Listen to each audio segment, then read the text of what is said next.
now come to the CECs. That's on page 20. First, at this point, I just want to inform the honorable senators, we recently lost my deputy governor, and whom we buried last Thursday, today's Thursday. His name was His Excellency Raphael, and it was very sad for us, his colleagues, and the people of Lamu. The remaining are 7, and he used to have a docket.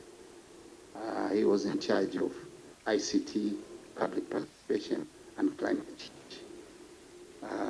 So this is -1. Apart from that, the remaining CECs, we have Mr. Mohamed Mbwana, who is in charge of finance and budget. His ethnicity is Abajun. Tashrifa Bakari Mohammed, she's in charge of land, infrastructure, and water. She's also Bajun. We have Aisha Abdallah Miraj, trade and tourism, Kenyan Arab. We have engineer James Gigashishio Gichu, agriculture and livestock, is a Kikuyu. We have Dr. Mbarak Mohammed Mbarak, in charge of medical services, Kenyan Arab. Mr. Faiz Fankupi Abushiri, in charge of fisheries and blue economy, Bajun. And Mr. Sebastian Owanga Adwonga, who is a lawyer. So in Lamu County, we only have 7 CECs. And on gender representation, we have 5 male, which accounts for 71%, and female are 2, which is 29%. On ethnicity, percentage-wise, the Bajun occupy 43%, Kenyan Arab 29%, Kikuyu 14%, and Luya 14%. And age groups of the CECMs, I have 2 who are youth, between 18 and 35, 3 between 36 and 49, and 2 between 50 and 59. On page 23, we have given a list of the county chief officers as at September 2024. We have 13 chief officers. We have Salma Omar Ahmed, who is in charge of finance, Abajun. We have Khadija Fumo Khalifa, in charge of public service, Kenyan Arab. We have Joyce Wanjiku Murimi, in charge of trade and tourism, Kikuyu. We have Hafswa Abdallah Difin, in charge of education, Kenyan Arab. Mr. Mohammed Rashid Dirie, in charge of public health, a Somali. Mr. Mohammed Qasim Athman, in charge of devolution, Bajun. Mr. Frederick Kaingu, agriculture, Amijikenda. Mr. Alex Jimbi Katana, in charge of infrastructure, Amijikenda. Mr. Ahmed Mohammed Ali, in charge of lands and physical planning, Abajun.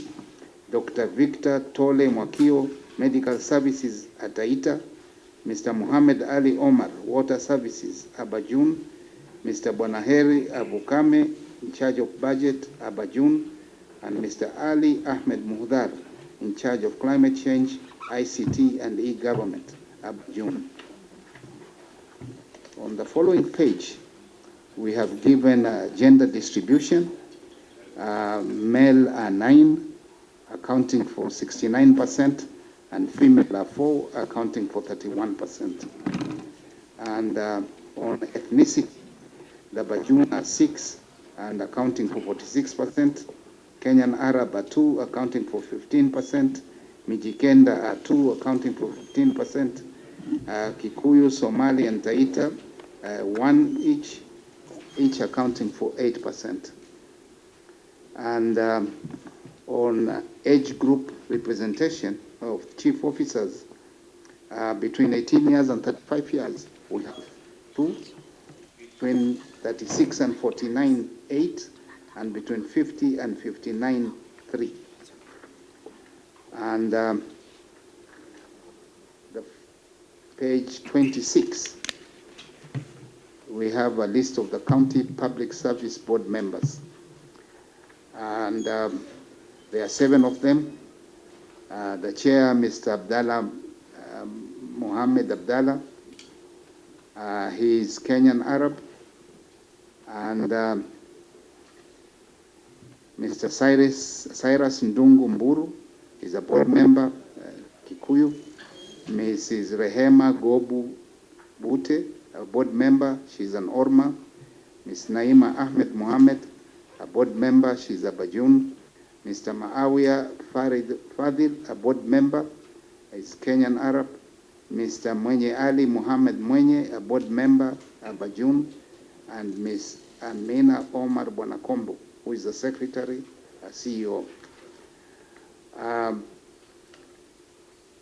We have 3 male and 4 female, accounting for 43% and 57% respectively.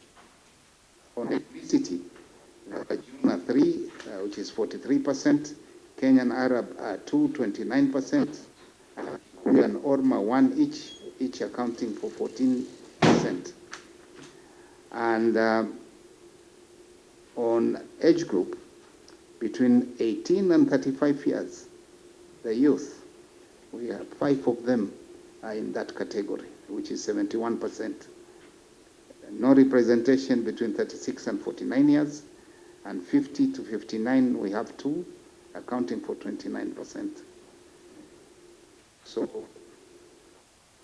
basically, that's the report.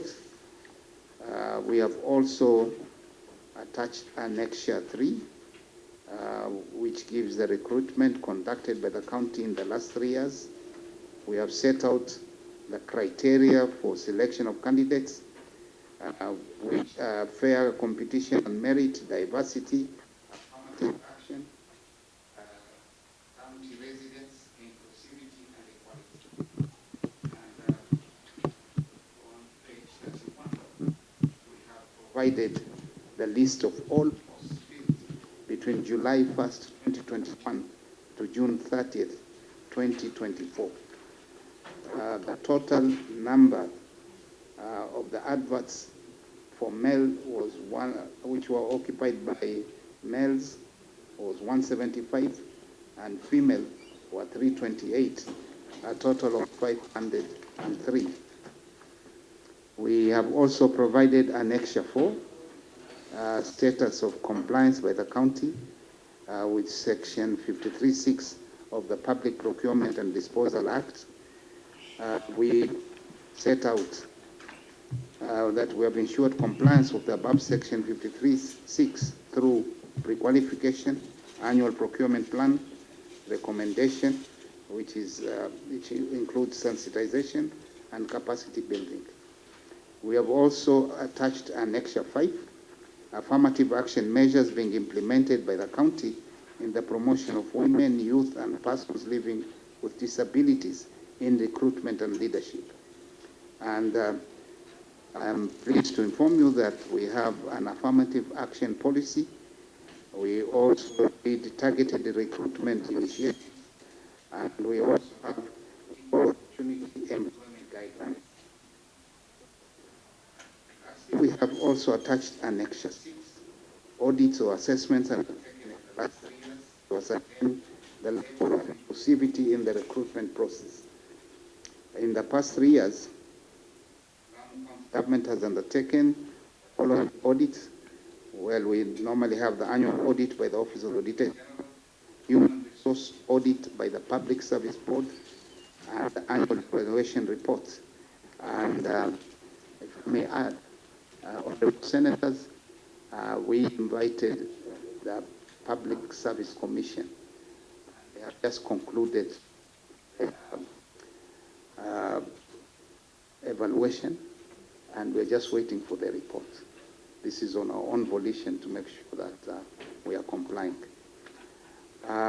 In conclusion, the Lamu County government humbly registers profound appreciation for for the 2023 Public Service Audit on Ethnic and Diversity that acknowledges our compliance with the existing framework.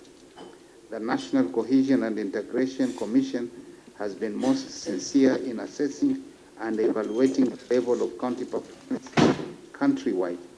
For the reason, we remain committed in fostering and forging an all-inclusive work environment that cherishes diversity of the communities and guarantees equal opportunity for all. In a similar dimension, we commend the Senate Standing Committee interest in enhancing national cohesion and fair distribution. We welcome further recommendations or collaboration along the same context that will spearhead our initiative. The Public Service Commission conducted a human resource audit in Lamu County this year to ascertain the level of inclusivity in the recruitment process.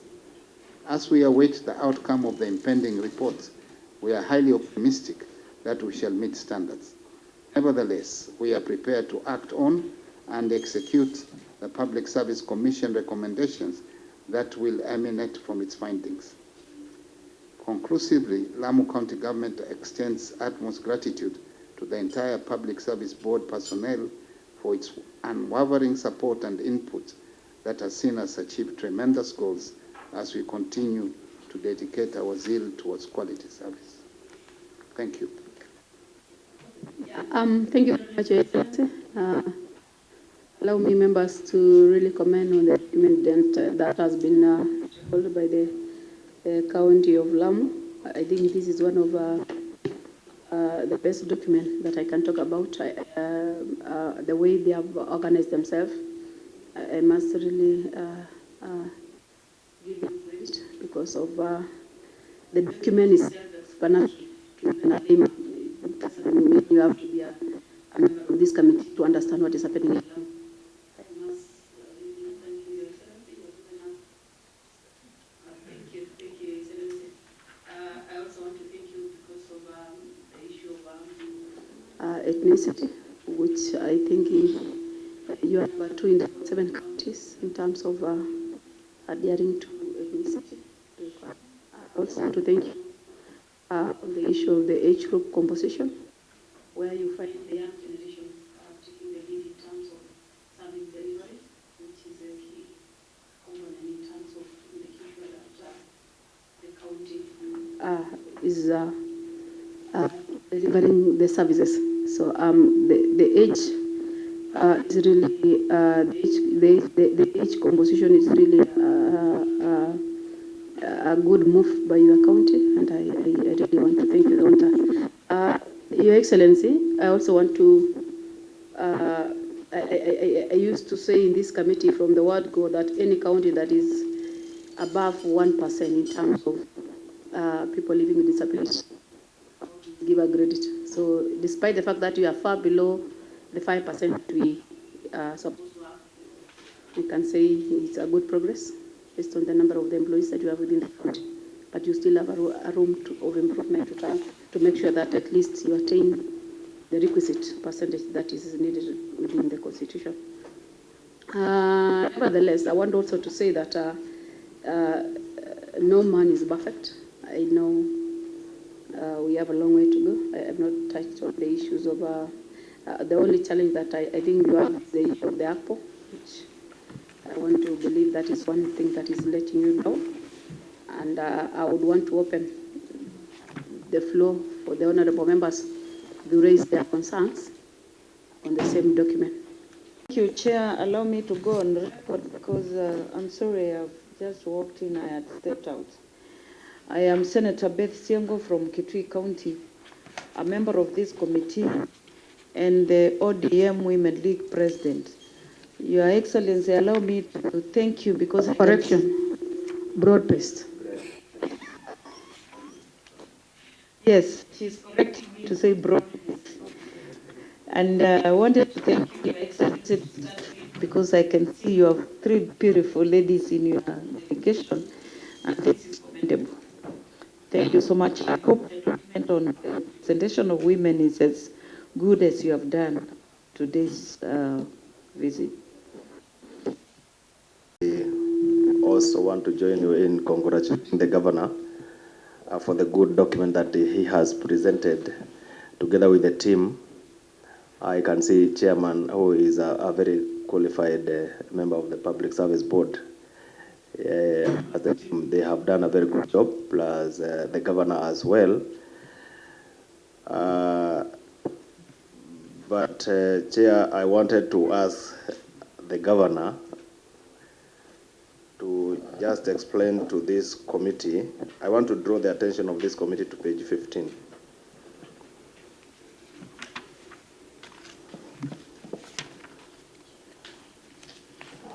I have noted. I would request the governor to take note of the questions, and maybe you can respond to it, or you can let your team to respond to that. So you can just note the issues that the members are raising. Then later on, you can have the opportunity to respond to it. There is a terminology here that I have not understood.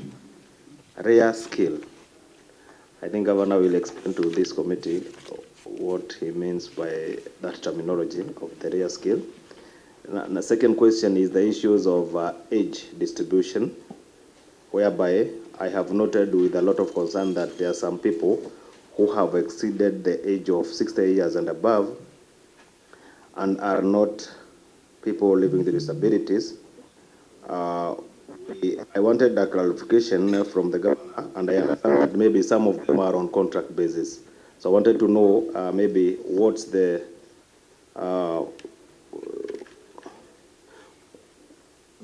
contract. How long are their contracts? That is my question.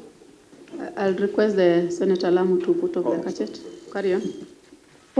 Just right on the question he has raised on the rare skill. These are people over 60 years.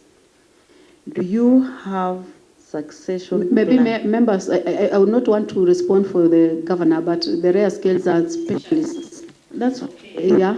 My question is not on that. Yeah, okay. I'm asking, does he have a succession plan okay. on a replacement of these people for rare skills? Honorable, can I allow the governor to answer, and then we come to Honorable Lemune? Or you can raise it first? You can raise. Let us listen. Okay, Chair. First and foremost, I wish to know the staff establishment of Lamu County Government. You have given us the current, but what are the staff establishment? How many are you proposing to employ? Two, I have perused the document. I have not seen the payroll, because whatever names the people who have employed here with the law, we have to check it with the payroll to confirm these are the genuine people that you have employed and they are paid. So maybe, I don't know, you might have it, I think. And then the other one, His Excellency, the executive, the county executive that you have employed, and even chief, the directors. I wanted also to confirm from the document whether it was approved or submitted by EICC before you employed them or after you employed them, so that we confirm these are the genuine staff. Those are my questions. Whether you have the statutory documents in terms of staff establishment or whether you have the organogram. I understand you had the public service some few months ago in the county, and I want to believe that those are some of the documents that you are supposed to have. But in terms of the payroll, I will request you to maybe hold on that.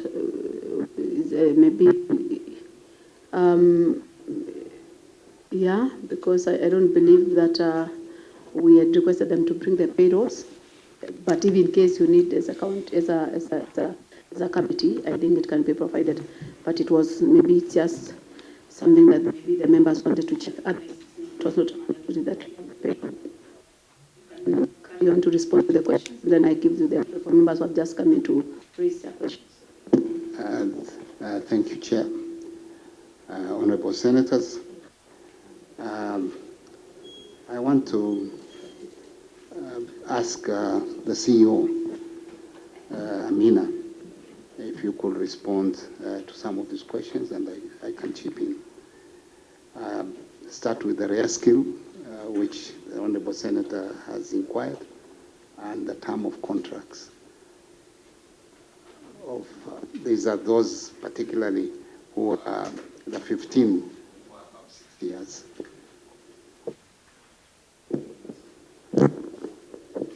Thank you, Excellency. To the chairperson, my senator, I'd like to respond to your question in the following manner. In terms of rare skills, if you check the next page, we're looking at knowledge and skills that are difficult to replace. In the list, I'm going to maybe tell you about Kaviha Ishmael Baya, who we just recently recruited as an assistant director alcohol. Kaviha has been a teacher in Lamu County. He's just retired. He knows the community very well. And so when we advertised for this position, we realized this is alcohol, dealing with alcohol problems. So we had to get someone who's a good mobilizer, who can engage with the people and get the policies that are that the county government has passed, to get those policies rolling. And that's why we felt that the best person to do this is Mr. Kaviha. He's on contract, 2-year contract, and we expect him to direct this department and train the staff and the committee that he's working with to carry on. So this is a contractual job. I have the floor. We have an old man there on the list, Famau Ahmed, which the senator is very well aware of. This is a man. His name, please, kindly, Excellency, again. His name is Famau. Very, very physical. He has been in Lamu County. He has chaired the Lamu County Council before. And I employed him because he's one person that the various communities in Lamu respect. And I felt it's important to have somebody like him in my office because the Kikuyu community trusts him, the Bajuni trust him, the Somalis trust him. So to mobilize and to get people to come together. And he also knows how to handle people, visitors coming in. And most importantly, he's a good mobilizer. So because of those reasons, and because of the particular problems that we're having in Lamu, it is very important to have somebody who can talk to all the communities and he can be listened to. And I'm sure the senator will agree with me. Chair, I don't come from Lamu, but actually on the individual discussed, I know him, I've worked with him for real. He has some special talent and abilities. Which person is this? Famau Ahmed. Famau. Yes. Okay. I think, Chair, with the distribution of His Excellency about the person, he is a very good advisor. Let's ask our... Yeah, I just wanted to ask the team, what is the advice in terms of the specialists? What is the age bracket? Can you capture my attention? Yeah, I've not beyond. Yeah, 1 minute. Okay. Definitely, even 75. Can you explain to us what special skills do these people have? Because are they scientists? Now, what special skills? I think if this person is good, you can take his grandson or granddaughter, simply. Just tell him, you are a good person. Pass that goodness to your granddaughter or grandson. Chair, we explain to us in a very understandable language. So, you're not one from Nairobi too. If you go through the list, you can see the first one is our governor, which has no limit. Second one is the secretary also. Chair, go to the ones down there. Okay. Just Yeah, Chair. an introduction, because getting ambassador to come and work with us, it was We are happy with him. We are Okay, happy with him. okay. We end up with Chini. Yeah, Chair. If you allow me, I think Exonerate the governor from that blame of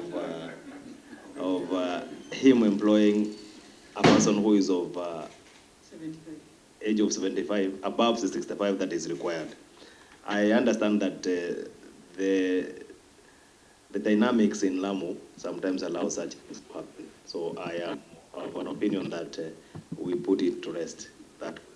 yeah, thank you, Honorable Senator. I think up to where we are, we can say without fear of contradiction that they have not done any mistake, because they are allowed by law to have the technical persons to assist them in terms of service delivery. That one we are perfectly able to make the matter worse. Let me say this. Allow me to say this. That even within our political arm, it's contract basis. It's different because it's an elective post. But we have governors who are above 80 years, and even the honorable members. So, but on this particular issue, the Lamu issue, they have explained why they have them, and that is why they are calling them rare skills, because these are people who are there to assist. We don't dispute the issues of agencies, and that is why I was talking about the age bracket that they have given us. Point of To be very information, Chair. pleasing in terms of how the county has employed a number of youths. This speaks much on issues that was raised by Shengo in terms of, that is the age distribution. It speaks much of what the question that was raised by others, on the issue of succession plan. So they need to, of course, we need to have some people who will enable the young generation to make sure that they succeed and do what is right. So I don't know why, in case you have anything else, which is not touching on this, but I want to believe that being guided by the law, normal practices, with the explanation, we are contented. Chair, for the record, Yes, Senator? just for the record, because we want to put this thing very clear. I just wanted the chairman to tell us as what the law says. We just wanted, for the record, him to clarify the number of, the time limit of the contract. Just that. It has been. No, but it is them that are supposed to tell us. That is the law, but what is the current position? Can we then put it this way? How long have they been serving? Because the law is very clear. That is it's 5 years. My question is, Chair. Yeah. What is the contractual terms of limit of these people? Okay, Chair. I'm sorry. Let me pass it to the CEO, but you can see it is there in the raw engagement. Some of them have just finished. The same page 15, row number 5, you can see there. But let me explain through Chair Lady that what we mean by rare skills. You can see several of them is the succession plan. Yes. Term here, it is there. We have A few were permanent, they are going to retire now. Only they have been given 1-year extension, most of them.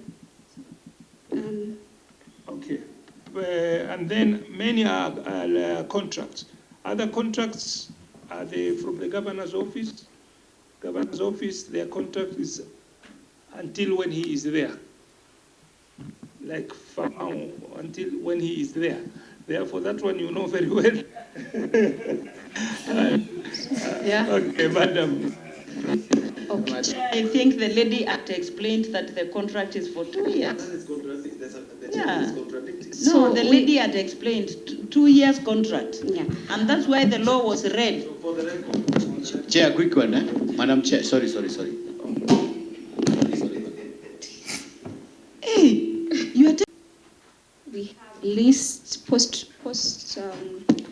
filled between July 2021 to June 2024, and among the adverts that we ran is the ones for fisheries assistant 2, fisheries officer 1. We have agriculture officer extension and agriculture officers. So you'd realize that these posts were being advertised for the sole purpose to make sure that that department has succession. So in a county with a demographic of a majority youth, which I think we are at 35, above 45%, I think it is actually wise to have a percentage of people who are community leaders leading us towards the right direction and having a succession planning. There was a question on staff establishment. We do have approved staff establishment. So all recruitments, and we would provide that, Senator, all recruitments are done after approval of a staff establishment. So we have staff establishment procurement plan. We are very much alive to the issue of wage bill vis-a-vis service delivery. So all the recruitments which we have attached in the last 3 financial years are supported by approved staff establishment. We also we hope to ensure succession planning is factored in while the governor is moving the county forward. So again, you'll realize in the post field in the last 3 years, they cover all departments, and they also ensure that there is gender balance, there is ethnicity, and that all factors that we're supposed to look at. Maybe to cut you short, is the question that... Ideally, we are looking at, we are now at 1494. We have programs, and based on that, we are looking at a staff establishment of 1,650. But we're not going there because of the wage bill. Understood. But ideally, because of the geography of Lamu, Madam Chair, it's an archipelago with 65 islands, an expansive mainland, and since Kenya got independence, we were bypassed by development. Our needs are great, but we have to work within our financial envelope. Thank you.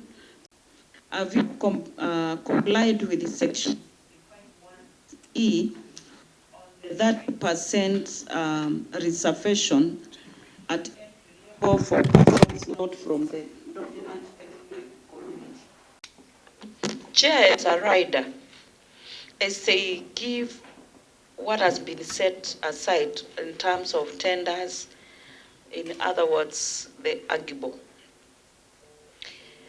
can we also know the uptake by the young people, the women, and people living with disability?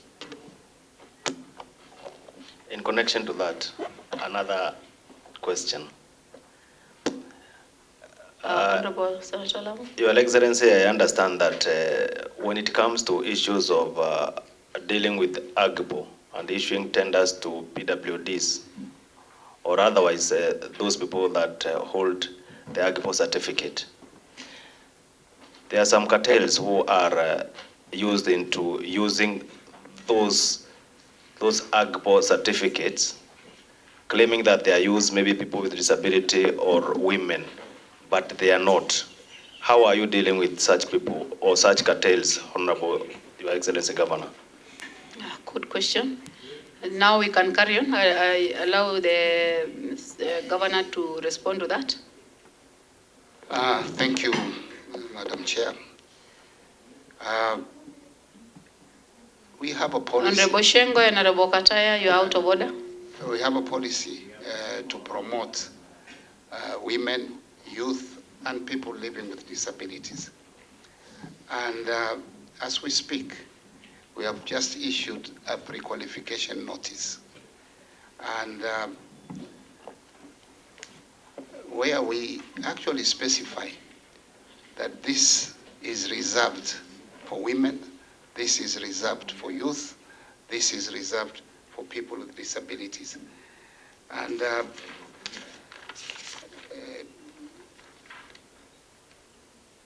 I mean, is this in the file?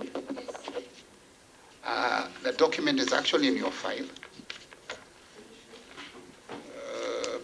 Sorry, we didn't number the annexures, but we have this document which reads pre-qualification notice. I think the person who was presenting this document did so well in terms of annexing for the governor, and he forgot to do it for the honorable members. Our apologies, Chair. Yeah, you can carry on. If you look at that document, you're not there? Sorry, members, immediately after page 42, there is a consolidated annual procurement plan for the financial year 2022 to 2023, 2024. Then right after, it's pre-qualification notice. You can assist the members to get to that. Have you found it? Yeah. After. Are you there, members? Yeah, you can carry on, Your Excellency. Thank you, Chair. So we specify that there are some tenders reserved for special groups, and these take care of the youth, the women, and people living with disabilities. Governor, what was the total? If you could just give us what the amounts which you reserved compared to whatever you gave out as a county? I'm afraid I don't have that information. Yeah, that is the issue that the honorable members was raising, that we need to have the relevant personnel who are supposed to guide this house in terms of giving us the 30% distribution. So I remember you give us I remember you said, Your Excellency, that you can answer it. If you give us time, we shall actually write and give you that information. Time is not on our side. I don't know how best we can do that. We can email by Monday. You have the finance guy around? No. Who is the finance person? The finance is not there, the procurement is not there. It's very tricky. So, Chair, by Monday maybe? We don't have that. Simply, Senate, we're given 3 billion shillings. We want to do, but our financial situation does not allow. We have grants, not a lot, about 6-10 million for the respective groups, but we are not capable of setting up a revolving fund. Governor, as you had been... You have to look at the geography. To do development in some of these islands costs much more. 3 billion. Your Excellency. My payroll is nearly 2 billion. 1 billion. Your Excellency, we don't want to move that direction. We were brought... Request His Excellency to listen to the concerns we are raising, because even if you get little, share that little for youth and women and people living with a disability. Don't say you don't have much. However, we are fighting for increase of the allocation. My question, Chair, is can we be provided with a report for January to June 2024? What is provided is for fiscal year 2023. So kindly, we need that report, January to June 2024. Yeah, that is a question that gave us the local source revenue collection for 2022-23 and 23-24. Was 156 million. 2023-2024, 209 million. So you are making a lot of progress. Have you automated your systems? The revenue collection systems? We are in the process. Thank you. You see, the government has said they have a common one. We had advertised, and then we were told we should not proceed. So we are in a quagmire.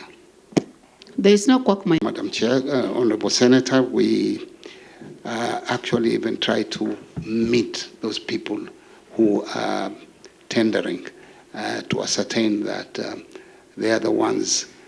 But if they have their arrangements behind, then it will be difficult. We try as much as we can.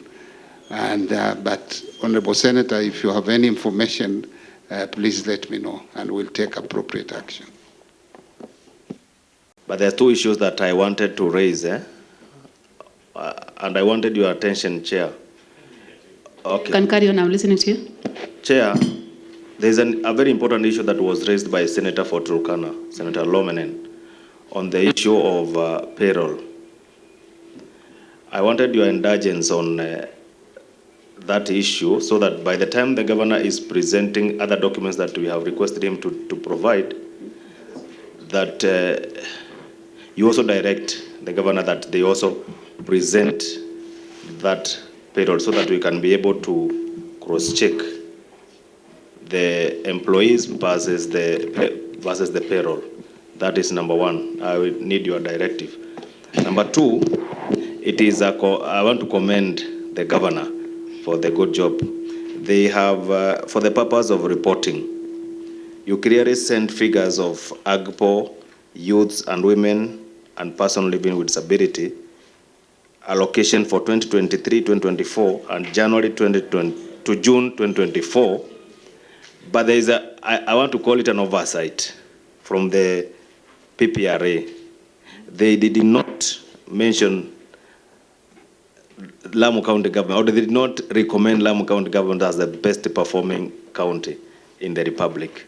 So I wanted that one to go on record, that the Lamu County government did very well in terms of reporting, in terms of that report. Thank you very much, Chair, and I want to thank the entire team that has accompanied the governor, and I want to extend also my sincere condolences to the governor for losing the deputy governor.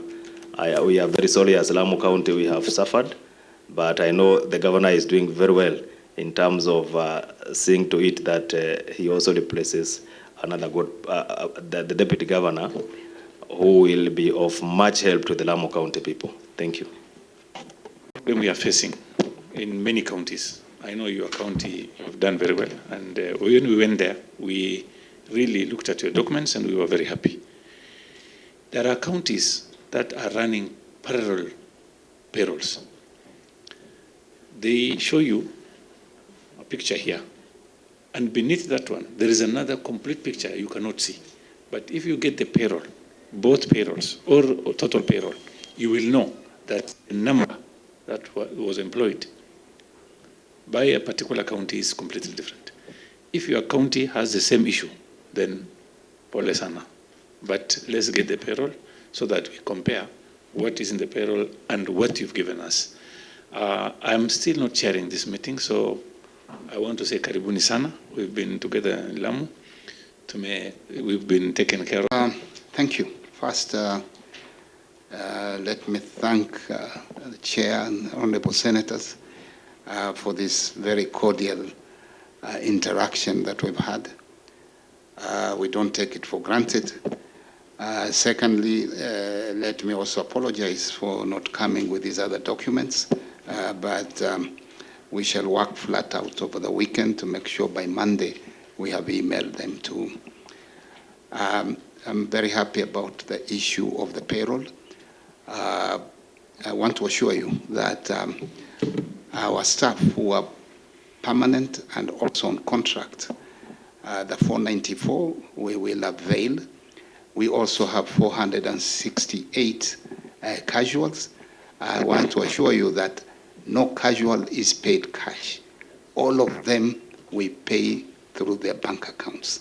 And I had even come with a document just to show that we pay them, but I will also attach it with documents that we shall send. But noting that we have challenges with finance, I take personal interest to ensure that we do not have ways that people can convert public funds for their own use. But so we shall avail for each one their bank account, and you're most welcome to check with the banks whether the information we have provided is true. Apart from that, I want to thank the honorable senators, my Lamu senator. I know he really fights for us, but he also knows the efforts that we are putting. He fights for you when you are here only.